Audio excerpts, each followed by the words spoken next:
खुश आमदीद। आज हम एक ऐसी ज़बरदस्त और फ़िक्र अंगेज़ तहरीर का जायज़ा लेंगे जो ये खोज लगाती है कि हम महज मालूमात को हज़म करने की आदत से निकलकर सच में अमली दानाई कैसे हासिल कर सकते हैं। ये ऐसा सफ़र है जो ज़िंदगी को देखने का हमारा पूरा नज़रिया ही बदल कर रख सकता है। तो चलिए सीधे मौजू की तरफ चलते हैं। आज की इस गुफ्तगू का खाका कुछ यूं है कि हम दानाई की सीढ़ियों पर एक एक करके कदम रखेंगे। हम शुरुआत करेंगे समझने के दर्जात से, फिर देखेंगे कि तमाशाई से तख्लीक कार कैसे बना जाता है, रगड़ या फ्रिक्शन की अहमियत क्या है, हद से ज़्यादा सोचने या एनालिसिस पैरालिसिस को कैसे ख़त्म किया जाए, एक सच्चा किरदार कैसे बनता है, और आखिर में तरक्की का पायलट बनने का क्या मतलब है। हिस्सा नंबर 1, फ़हम के दर्जात या द हायरार्की ऑफ अंडरस्टैंडिंग। आइए देखते हैं कि इंसान अपने इर्द गिर्द की दुनिया को आखिर समझता और प्रोसेस कैसे करता है।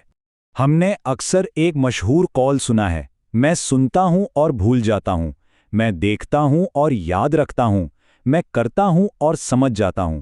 कन्फ्यूशियस के फ़लसफ़े का ये निचोड़ हकीकत में हमारी आज की इस पूरी गुफ्तगू का असल मरकज़ है।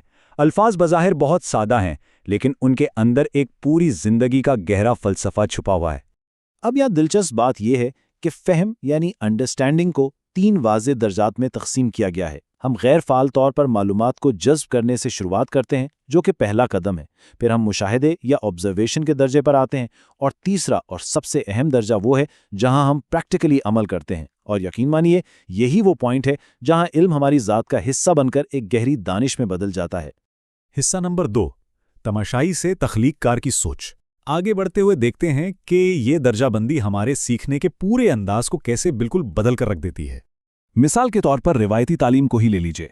हम अक्सर इम्तिहानात के लिए रट्टा लगाते हैं और सोचते हैं कि मुझे बस क्या याद रखना है, लेकिन एक फ़ाल तख्लीक कार यानी एक्टिव क्रिएटर बनना इससे बिल्कुल मुख्तलिफ है। एक तख्लीक कार सिर्फ मालूमात जमा नहीं करता, वो मॉडल्स बनाता है, प्रोग्राम्स लिखता है, और सबसे बढ़कर ये सवाल करता है कि इस तसव्वुर को अमली ज़िंदगी में कैसे इस्तेमाल किया जा सकता है। असल तजस्सुस और सीखने का मज़ा यही सोच पैदा करती है। हिस्सा नंबर 3, रगड़ की अहमियत। चलिए अब इस एक्टिव सोच को जिस्मानी और अमली महारतों पर अप्लाई करते हैं और देखते हैं कि सीखने के अमल में गलतियां करना आखिर इतना ज़रूरी क्यों है। सोचिए, जब एक म्यूजिशियन बार बार एक ही धुन बजाने में अटकता है, या कोई शेफ एक बेहतरीन डिश बनाने के चक्कर में सॉस जलाकर पूरे किचन में धुआं भर देता है, या फिर कोई खिलाड़ी साइकिल से धड़ाम से नीचे गिरता है, तो क्या ये नाकामी है? बिल्कुल नहीं। दरअसल ये वो ज़रूरी फ्रिक्शन या रगड़ है जो सच्ची सलाहियत, लचक और समझबूझ पैदा करने के लिए चाहिए होती है। सच कहूं तो अमल के दौरान होने वाली ये छोटी छोटी और कभी कभार मज़ाहिया गलतियां ही हमारे सीखने का असली जरिया हैं। हिस्सा नंबर 4, तज्ज़ायाती उलझन यानी एनालिसिस पैरालिसिस का खात्मा। अब अगले मरहले की तरफ चलते हैं और देखते हैं कि ये फ़लसफ़ा रोज़मर्रा के अहम फैसले करने में कैसे रहनुमाई करता है। अब होता क्या है कि किसी मसले को हल करने या कोई नया काम शुरू करने के लिए हम अक्सर सिर्फ और सिर्फ बेहतरीन तरीका तलाश करने में उलझे जाते हैं। ये जो मुसलसल ओवर थिंकिंग है ना, ये सिर्फ बेचैनी, परेशानी और सुस्ती पैदा करती है। इसके बरक्स ये अमली सोच हमें सिखाती है कि छोटे लेकिन दानिशमंदाना कदम उठाए जाएं, ताकि खौफ के बजाय हकीकी नताइज और डेटा हमारे सामने आए और हम उलझन से निकलकर अमल की तरफ बढ़ सकें। हिस्सा नंबर 5, सच्चे किरदार की तामीर। अब हम इस शानदार फ़लसफ़े के बिल्कुल उरूज पर पहुंच रहे हैं, जहां बात सिर्फ मादी महारतों से निकलकर इंसानी किरदार की गहराइयों तक जाती है। देखिए, कन्फ्यूशियस का असल मकसद लोगों को सिर्फ रियाजी या लकड़ी का काम सिखाना नहीं था। उनका फोकस था एक बाकिरदार इंसान की तामीर, जिसे वो जिंजी कहते हैं।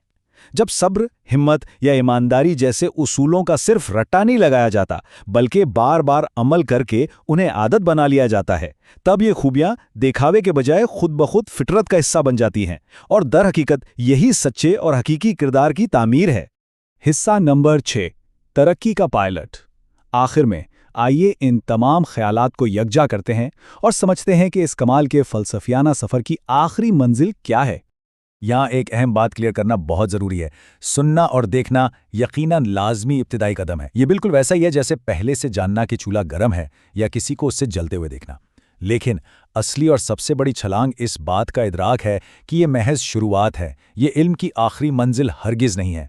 इस पूरे सोर्स मटेरियल का सबसे गहरा मतलब इस एक जुमले में सिमट आया है, معلومات مشاہدے کے ذریعے علم تو ضرور بن جاتی ہیں، لیکن صرف اور صرف عملی قدم ہی وہ واحد راستہ ہے جو اس علم کو ناقابل شکست دانائی اور سچے کردار میں تبدیل کرتا ہے۔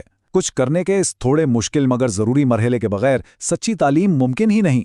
تو آخر میں یہ فلسفہ ایک نہایت جرت مندانہ تبدیلی کا تقاضا کرتا ہے۔ کچھ بھی شروع کرنے سے پہلے مکمل سمجھ آنے کا انتظار کرنے والے خاموش مسافر بننے سے نکل کر ایکٹیو پائلٹ بننا جو سمجھنے کے لیے ہی عمل کرتا ہے۔ صرف باتوں اور تھیوریوں کی دنیا سے نکل کر عملی دانائی کا مجسمہ بننا اصل کمال وہی ہے۔ آج کے اس جائزے کو ہم ایک نہایت اہم سوال پر ختم کرتے ہیں۔ ہماری زندگی کا وہ کون سا حصہ ہے جہاں عمل کرنا ابھی بھی باقی ہے؟ وہ کیا ہے جو ہمیں اپنی ہی دانائی کا پائلٹ بننے کے بجائے اب تک محض ایک خاموش مسافر بنائے ہوئے؟ یہ بالکل سوچنے کی بات ہے۔ امید ہے کہ آج کی اس گفتگو نے علم کو پریکٹیکلی اپلائی کرنے کے حوالے سے ضرور ایک نئی اور مضبوط سوچ کو جگایا ہوگا۔ یہاں تک ساتھ دینے کا شکریہ۔